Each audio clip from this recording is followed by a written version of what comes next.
Assalamualaikum. Welcome to the Horizon School online video lectures. I hope you are all fine. We have learned Exploring Series Science Class 3. We have learned first monthly unit number 2, Animal Life. Students, please hold a lead pencil in your hand for write the meanings of difficult words. Underline the word nostrils and write the meaning. नथने nostrils, नथने नाक के सुराख. Sandstorm रेत के तूफान. Avoid बचना sand रेत. Hump कुबड़ यानी गोल सा उभार. ऑन इट्स बैक पीठ पर. एक्सेस ज़्यादा. पैडिड नर्म गद्दी. फीट पाँव पर नर्म सी गद्दी. सेवरल डेज कई दिन. A camel can open and close its nostrils. ऊंट अपने नथनों को खोल और बंद कर सकता है. During a sandstorm, रेत के तूफान के दौरान, camel closes its nostrils to avoid sand. ऊंट रेत से बचने के लिए अपने नथनों को बंद कर देता है. A camel has a hump on its back. ऊंट की पीठ पर गोल सा उभार है. It stores excess food as fat in its hump. ये इसके कुबड़ में अज़ाफ़ी खुराक चर्बी के तौर पर रखता है. That is why यही वजह है कि a camel can live without eating or drinking for several days. यही वजह है कि एक ऊंट कई दिनों तक बगैर खाए पिए जिंदा रह सकता है. Padded feet help it to walk easily on the sand. पाँव की नर्म गद्दी ऊंट को रेत पर चलने में आसानी देता है.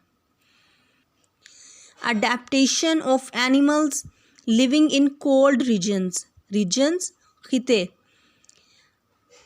पोलर कुतबी. रीजन्स खिते एक्सट्रीमली इंतहाई. आर्कटिक फॉक्सेस शुमाली लोमड़ी. पोलर बियर्स बर्फानी भालू. नॉर्थ शमाली. अडेप्टेड ढाल लिया. Adaptation of animals living in cold regions सर्द इलाकों में रहने वाले जानवरों की मुवाफिकत. The polar regions on earth are known as the coldest regions. कुतबी खिते ज़मीन पर कुतबी खिते सर्द इलाकों के नाम से जाने जाते हैं. These are extremely cold and remain covered with ice throughout the year. ये इंतहाई सर्द और साल भर बर्फ से ढके रहते हैं. Polar bears, penguins and Arctic foxes live in these regions. बर्फानी भालू, पेंगुइन और शुमाली लोमड़ी इन खितों में रहते हैं. The polar bears which live in north polar region is a good example to understand how animals are adapted to live in cold regions.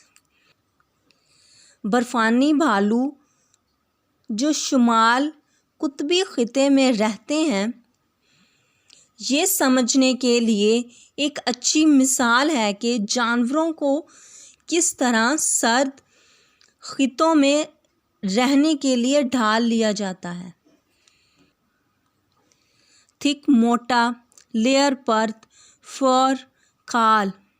Blend मुरक्कब. Fat चर्बी. Wide वसी. Paws पंजे. Polar bears have a thick layer of fur. बर्फानी भालू की खाल की एक मोटी परत होती है. White fur of the polar bears helps them to blend with snow. बर्फानी भालू की सफ़ेद खाल उन्हें बर्फ़ के साथ घुलने मिलने में मदद देती है. Polar bears have a layer of fat under its skin. बर्फानी भालू की जिल्द के नीचे चर्बी की एक परत होती है which helps them to stay warm, जो उन्हें गर्म रहने में मदद देती है। The large and wide paws help polar bears to walk on the snow. Polar bear बर्फानी भालू के बड़े और वसी पंजे उन्हें बर्फ पर चलने में आसानी देते हैं। Students, that's enough for today. Please take a good care of your self. अस्सलाम वालेकुम।